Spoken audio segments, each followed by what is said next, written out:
Harlem, 1952. There are lines you don't cross in this world. Invisible boundaries drawn, not by law, but by something far more powerful.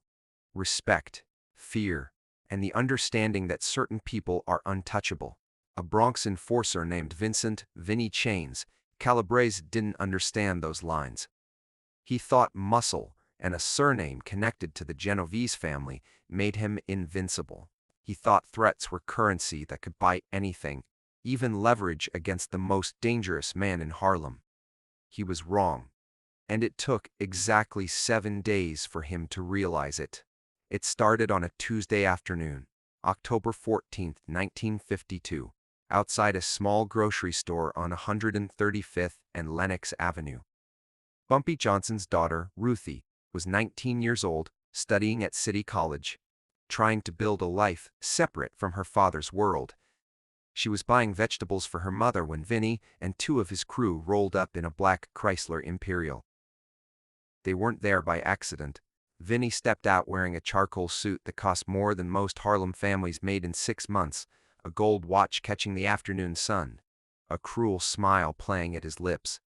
He walked right up to Ruthie, close enough that she could smell the expensive cologne mixed with cigar smoke. His voice was loud enough for the dozen witnesses on the street to hear clearly. "You Bumpy's girl?" Ruthie didn't answer. She'd been taught since childhood, never confirm, never engage, walk away. But Vinny grabbed her wrist, not hard enough to bruise, but firm enough to trap. His next words would echo through Harlem within the hour. "Tell your old man the Genovese family wants a sit-down. We're taking over the numbers racket north of 125th Street.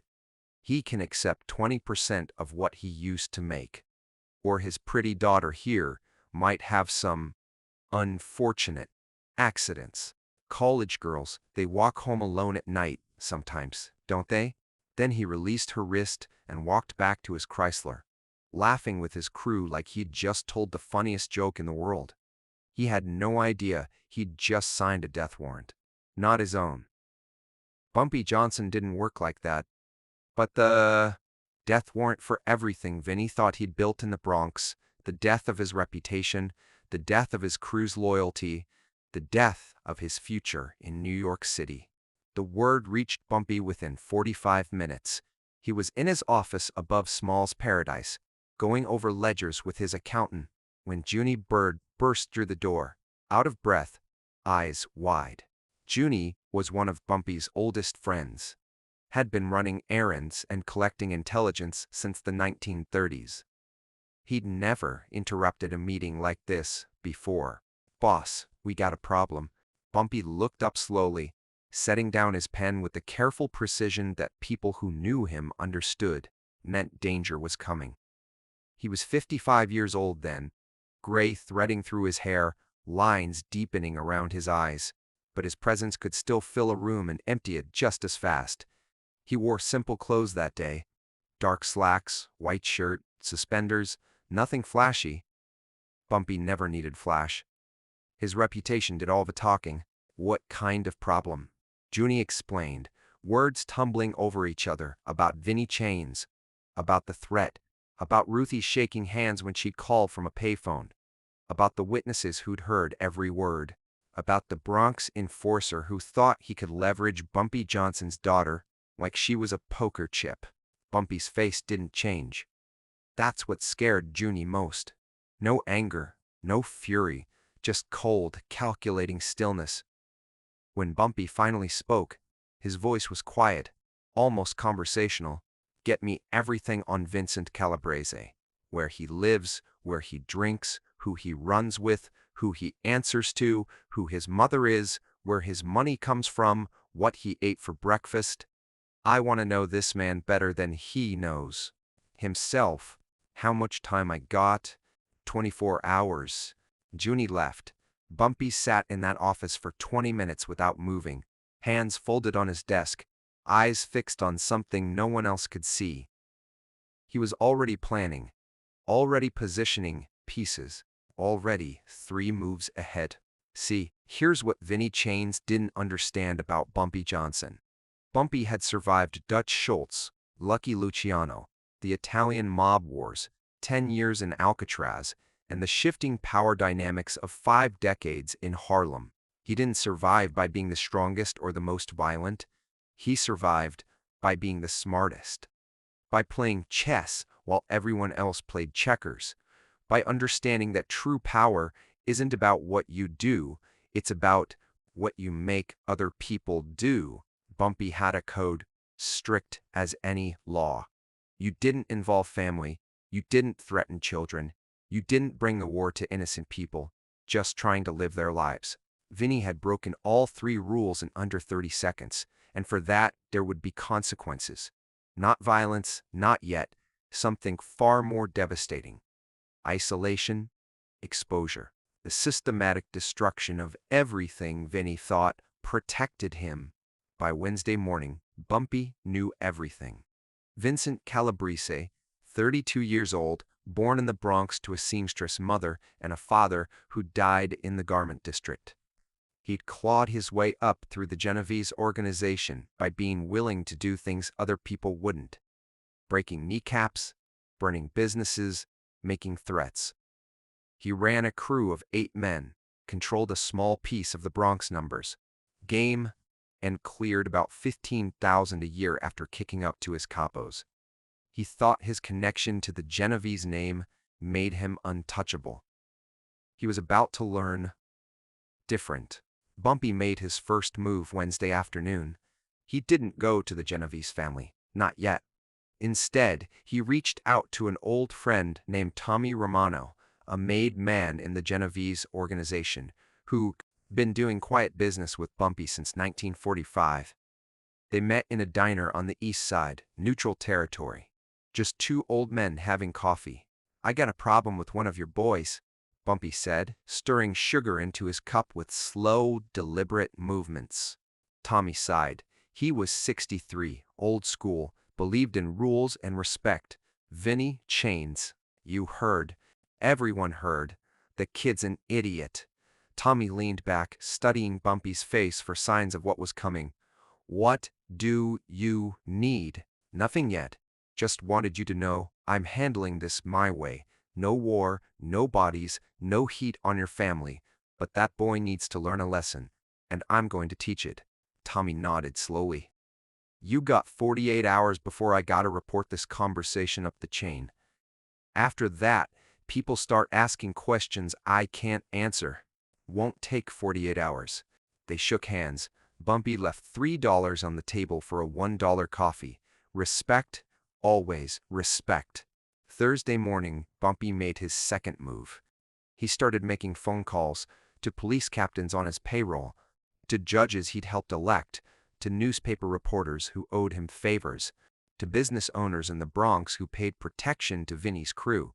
The message was always the same, delivered in that quiet, authoritative voice that made you understand this wasn't a request. Vincent Calabrese threatened, "My daughter. I'm not asking you to do anything. I'm just letting you know any business you do with him after today, you're doing without my goodwill." By Thursday evening, 3 of Vinny's biggest protection clients had stopped paying. 2 police captains who'd been looking the other way suddenly found reasons to raid his numbers operations. A reporter started asking questions about Vinny's connection to an unsolved arson from 1950. The walls were closing in, and Vinny didn't even know it yet. Friday, Bumpy made his most devastating move. He reached out to a man named Sammy DeMarco, one of Vinny's own crew. Sammy was smart, ambitious, tired of taking orders from a hothead who thought threats were strategy. The Bumpy invited him to lunch at a Harlem restaurant where everyone knew to give them privacy. "You're smarter than Vinny," Bumpy said, cutting into his steak with surgical precision. "You know he stepped in something he can't wipe off his shoe." Sammy didn't confirm or deny, just waited. "Here's what's going to happen. By Monday, Vinny Chains won't have a crew anymore. His protection money will dry up. The cops will start arresting his runners. The Genovese family will ask him questions he can't answer. He'll be broke, isolated, and marked as the guy who brought heat on everyone." That's already in motion. Nothing you can do to stop it. Then why am I here? Because I'm giving you a choice. You can go down with him, or you can be the man who's smart enough to see which way the wind is blowing. You can be the one who keeps the operation running, who maintains relationships, who understands how to work with Harlem instead of against it. Sammy ate in silence for a long moment. Finally, he spoke. What do you want? I want Vinny to hear from his own crew that they're done. I want him to understand that threats have consequences. I want him to know that in this city, there are still people you don't touch. I want him to apologize to my daughter, and then I want him gone. Not dead, just gone. Detroit, Miami, Chicago, don't care, but gone from New York. And if we do this, then you and I have an understanding. You operate in the Bronx. I operate in Harlem.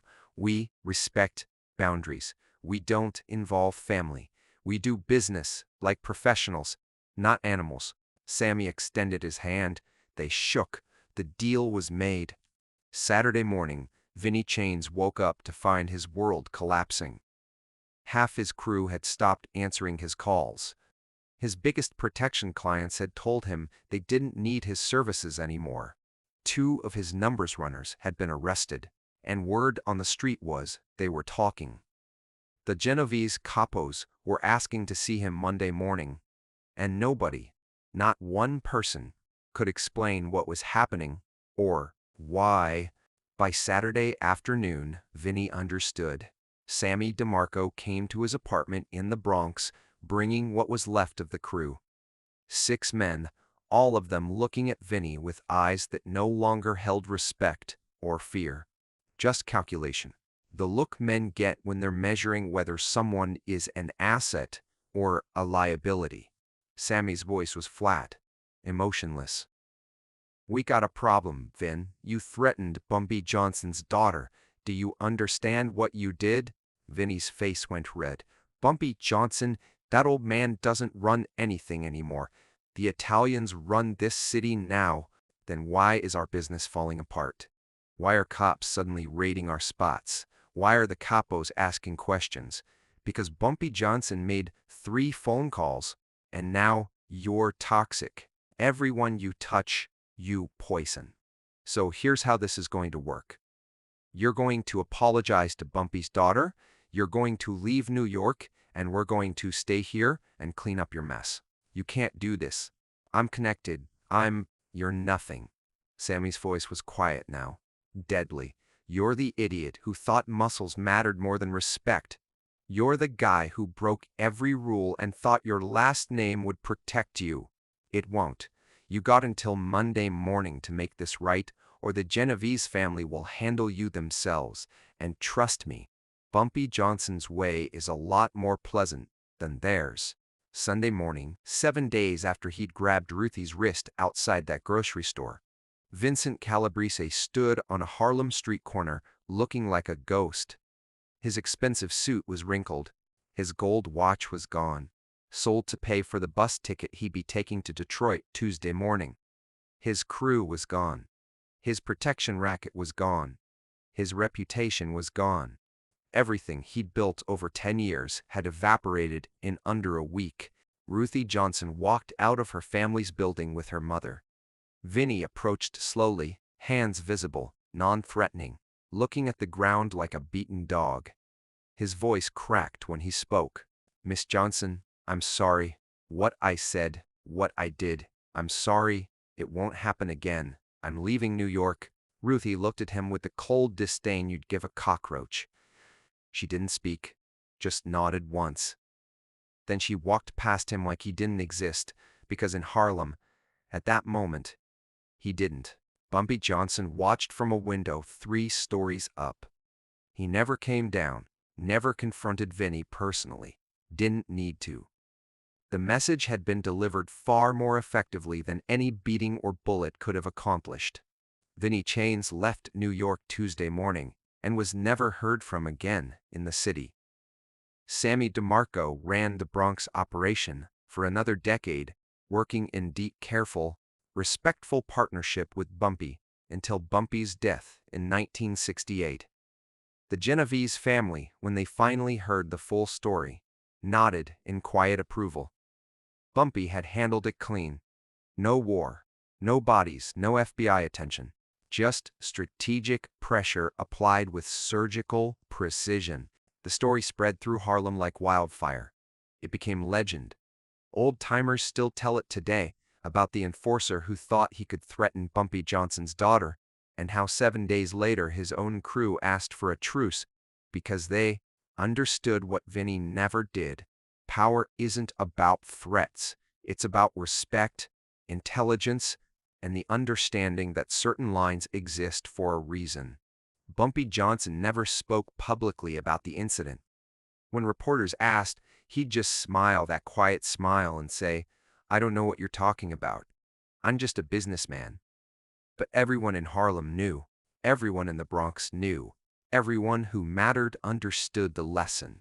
You don't threaten the man's family, you don't cross lines drawn by respect, and you never, ever underestimate someone just because they're older, or quieter, or less flashy than you, because the most dangerous people in this world aren't the ones making threats.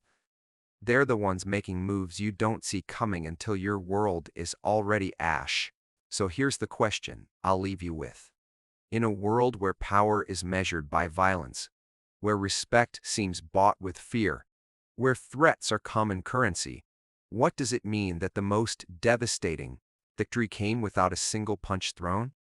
What does it tell us about true power, about strategy, about the difference between being feared and being respected? Leave your thoughts in the comments below. And if you found this story valuable, hit that subscribe button, because there are dozens more stories like this. Legends built not on violence, but on intelligence, patience, and the understanding that the best victories are the ones where your enemy destroys themselves.